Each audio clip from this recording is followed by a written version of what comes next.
সাইফ আলীর ২১ বছর বয়সী কন্যা সারা আলী খান ইতিমধ্যে ধর্ম প্রোডাকশনের একটি ছবির মাধ্যমে ডেবিউ করবেন বলিউডে।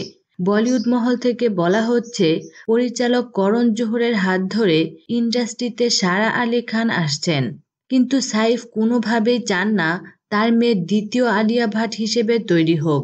নাম প্রকাশে অনিচ্ছুক খান পরিবারের এক ঘনিষ্ঠ সদস্য জানিয়েছেন, আলিয়ারও ডেবিউ হয়েছিল করণের হাত ধরেই। এখন তিনি নামজাদা অভিনেত্রী, কিন্তু এই মুহূর্তে সেই পথে সারাও হাঁটুক তা চান না সাইফ। তিনি চান বছরে একটি করে ছবি করার পাশাপাশি পড়াশোনাও যেন ভালোভাবে শেষ করে নেন সারা।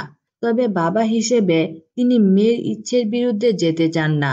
বিনোদন জগতের নিত্য নতুন খবরাখবর জানতে আমাদের চ্যানেলটিতে সাবস্ক্রাইব করার জন্য আপনাকে আন্তরিক ধন্যবাদ।